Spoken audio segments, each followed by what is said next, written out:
ബദലേഹം കുടുംബ യൂണിറ്റ് എല്ലാവരും ഒന്ന് ഒത്തുചേർന്ന് ഈ ഓണ സീസണിൽ ഫാമിലി ആയിട്ടും ഫ്രണ്ട്സ് ആയിട്ടും കൂട്ടുകാരായിട്ടും എല്ലാവരുമായിട്ടും ചേർന്ന് കാണാവുന്ന ഒരു പെർഫെക്റ്റ് ചോയ്സ് ആണ്.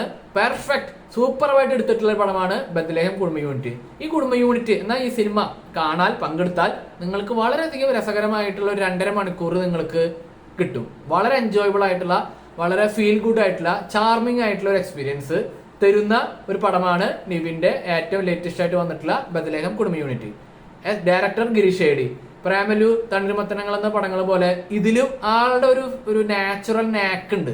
ഇതുപോലത്തെ ഒരു റൂട്ടഡ് ആയിട്ടുള്ള ഫാമിലി ആയിട്ട് അല്ലെങ്കിൽ ഫ്രണ്ട്സിനായിട്ട് അല്ലെങ്കിൽ ചേർന്ന് നിൽക്കുന്ന റൊമാൻസോ ഫാമിലിയോ ഒക്കെ മിക്സ് ചെയ്തിട്ട്, കോമഡി മിക്സ് ചെയ്തിട്ട് നമ്മളെ അത് ഏത് ഏജ് ഗ്രൂപ്പ് ആണെങ്കിലും, ഫാമിലിയിലെ ഏത് ഏജ് ഗ്രൂപ്പ് ആണെങ്കിലും, കുട്ടികളാണെങ്കിലും ചെറുപ്പക്കാരാണെങ്കിലും അവരെ പിടിച്ചിരുത്തി എന്റർടൈൻ ചെയ്യിപ്പിക്കുക. അതിൽ ഗിരീഷ് ഏടി അഗൈൻ സക്സസ്ഫുൾ ആയിട്ടിരിക്കുകയാണ്.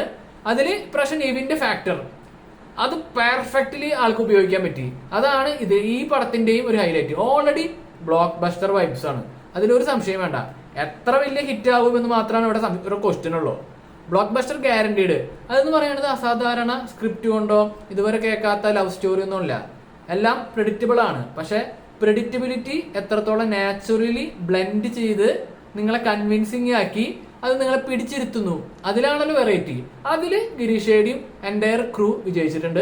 അതിന് സപ്പോർട്ടിങ് ആക്ടേഴ്സ് ഒരു എക്സ്ട്രീംലി എന്താ പറയാ സൂപ്പർ എഫേർട്ട് കൊടുക്കുകയും ചെയ്തു. അതില് ലീഡിങ് റോള് മാത്രമല്ല, സപ്പോർട്ടിങ് റോൾ ചെയ്തിട്ടുള്ള എല്ലാവരും നൈസാണ്. അതിന് സപ്പോർട്ടിങ് റോൾ എന്ന് തുടങ്ങുകയാണെങ്കിൽ റോഷൻ ആവേശത്തിലൊക്കെ ഉള്ള ആ പഹേ അവൻ നൈസായിട്ടുണ്ട്. അവന്റെ ട്രാക്ക് ഇതില് അവന് മാത്രമുള്ള 1-2 സീനുകളുണ്ട്. അത് തിയേറ്ററിൽ ഇങ്ങനെ ചിരി പടർത്തണ മൊമെന്റ്സുകളാണ്. അതും അവന്റെ ചില മാനറിസങ്ങൾ, ബോഡി ലാംഗ്വേജ്, ചില ഇരിപ്പ് തന്നെ ഉണ്ട്. അത് രസകരമാണ്. പിന്നെ മറ്റേ സംഗീത്, പ്രേമലൂരിന്റെ സംഗീത് ആള് മോശമാക്കിയിട്ടില്ല. നിവിന്റെ അനിയനായിട്ടാണ് വന്നേക്കണത്. പലതരത്തിലുള്ള കാര്യങ്ങൾ കൈകാര്യം ചെയ്തിട്ടുണ്ട്. ആളുടെ സേഫ് സോൺ ആണെങ്കിലും ഇതിൽ കുറച്ച് വെറൈറ്റീസ് ഒക്കെ പിടിച്ചിട്ടുണ്ട്. നൈസാണ്. അഗെയിൻ പ്രേമലൂരിത്തെ ശ്യാമ പ്രേമലുവിലെ ഒരു ഡിഫറെന്റ് വെറൈറ്റി റോൾ ആണെങ്കിൽ ഇതിലും ഒരു ഡിഫറെന്റ് ആണ്.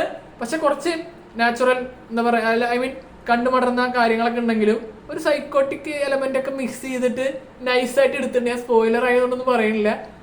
ശ്യാമും ഒരു കിടിലൻ പെർഫോമൻസ് തന്നെയായിരുന്നു. പിന്നെ സീനിയർ പ്രോ സുരേഷ് കൃഷ്ണയുടെ ആ ബോഡി ലാംഗ്വേജും എന്നാ ഒരു നാച്ചുറൽ ആയിട്ട് നമ്മുടെ നമ്മൾക്ക് അറിയണ ഒരു നമ്മൾക്ക് ഇവിടെ റിയൽ ലൈഫിൽ കാണാൻ സാധ്യതയുള്ള ഒരു കഥാപാത്രമായി ചേർന്ന് നിൽക്കുന്ന തരത്തിലുള്ള മാനറിസങ്ങളും ഡയലോഗ് ഡെലിവറിയും ബോഡി ലാംഗ്വേജും ഒക്കെ നിവിനായിട്ടുള്ള കോമ്പിയും എല്ലാം സുരേഷ് കൃഷ്ണ നന്നായിട്ട് ചെയ്തിട്ടുണ്ട്. പിന്നെ ഇതിൽ ചെറിയ ചെറിയ റോളിൽ കുറെ ആളുകൾ വരുന്നുണ്ട്.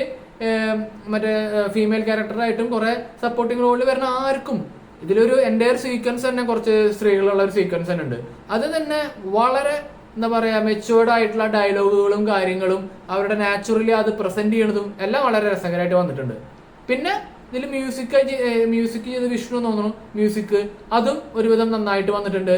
കാരണം ഗംഭീര മ്യൂസിക് ഇതിന് ആവശ്യമില്ല. ഗംഭീര മാസോ അങ്ങനത്തെ എലവേഷൻ മ്യൂസിക്കുകളൊന്നും ആവശ്യമില്ല. ഒരു സൂത്തിങ് ആയിട്ടുള്ള, കേൾക്കുമ്പോൾ ഇമ്പമുള്ള, നൈസായിട്ട് ആ സിറ്റുവേഷനോട് ചേർന്ന് പോകുന്ന ഒരു മ്യൂസിക് അത് കൊടുത്തിട്ടുണ്ട്. പിന്നെ ബാക്കി ടെക്നിക്കൽ ഡിപ്പാർട്ട്മെന്റ് എല്ലാം നല്ല രീതിയിൽ വന്നിട്ടുണ്ട്. ഇനി മെയിൻ പെർഫോമൻസ് അത് മമിത ആൻഡ് നിവി. ഇവരുടെ ഷോയാണ്. മമിതനെ സംബന്ധിച്ചിടത്തോളം എന്താ പറയാ ഒരു ഹോം ഗേൾ നെക്സ്റ്റ് ഡോർ എന്നൊക്കെ പറയണ പോലെ, അല്ലെങ്കിൽ ആർക്കും റിലേറ്റ് ചെയ്യാൻ പറ്റണ, ഒപ്പം ഈ പറഞ്ഞ പോലെ എന്താ പറയാ കുറച്ച് പെർഫോം ചെയ്യാനുള്ള, ഇത് രണ്ടും മിക്സ് ചെയ്തിട്ടുള്ള കഥാപാത്രമാണ് മമിതയുടെ കഥാപാത്രം. പിന്നെ മമിതയുടെ കഥാപാത്രത്തിന്റെ ചേർന്നിട്ടാണ് കഥ പോണത്. തൊട്ടപ്പുറത്തുള്ള കുറച്ച് ഏജ്ഡ് ആയിട്ടുള്ള ഒരു ചേട്ടനോട് തോന്നുന്ന ഒരു ഇഷ്ടം, പിന്നീട് ഉണ്ടാവുന്ന കാര്യങ്ങൾ, അതിലുണ്ടാവുന്ന സംഘർഷങ്ങൾ, ചില നിമിഷങ്ങൾ, അത് മമിത നന്നായിട്ട് ചെയ്തിട്ടുണ്ട്. നിവിനായിട്ടുള്ള കോമ്പൊക്കെ അതൊരു ട്രീറ്റാണ്. അവരുടെ കോമ്പോ ട്രീറ്റ് ടു വാച്ചാണ്. അത് നൈസായിട്ട് അവർ ചെയ്തിട്ടുണ്ട്. പിന്നെ നിവിൻ, ഓരോ ആക്ടേഴ്സിനും ഓരോ പ്രൈം കാര്യങ്ങളുണ്ട്, ഓരോ എന്താ പറയാ ഗ്രേറ്റ് സ്ട്രെങ്ത് ഏരിയാസ് ഉണ്ട്. നിവിനെ സംബന്ധിച്ചിടത്തോളം ഏറ്റവും ഗ്രേറ്റ് സ്ട്രെങ്ത് എന്ന് പറയുന്നത് നാച്ചുറൽ കോമിക് ടൈമിംഗ് ആണ്. ഫോർ മീ, ഞാൻ മുമ്പും പറഞ്ഞിട്ടുണ്ട്, ലാലേട്ടന് ശേഷം അല്ലെങ്കിൽ ദിലീപേട്ടന് ശേഷം ഒക്കെ ഈ കോമഡി നാച്ചുറലി പ്രസന്റ് ചെയ്യണേലേ നമുക്ക് ആർക്കും റിലേറ്റ് ചെയ്യാൻ പറ്റണ നമ്മളെ ഒരു കഥാപാത്രമായിട്ട് അത് മാറാൻ നിവിന് കിട്ടണ ഒരു ഈസിനെസ്, ഒരു സ്മൂത്ത്നെസ്, ഒരു ചാമ് അത് ആർക്കും ഇല്ലടാ യൂത്തില്. അതിന് നിവിന്റെ ഏരിയ ആണിത്. ഈ ഏരിയയിൽ നിവിൻ ഷൈൻ ചെയ്യും, അതിനൊരു സംശയം വേണ്ട. അതിന് പെർഫെക്റ്റ് എക്സാമ്പിൾ ആണ് ഓൾഡ് ഹിസ്റ്ററിയിലുള്ള സർവ്വമായി ആണെങ്കിലും തട്ടത്തുമാറത്താണെങ്കിലും ഏത് പടമാണെങ്കിലും ഇതിലും നിവിന്റെ ഏരിയ ആണ്. അതിൽ നിവിൻ തകർത്തിട്ടുണ്ട്, ഒന്നും പറയാനില്ല.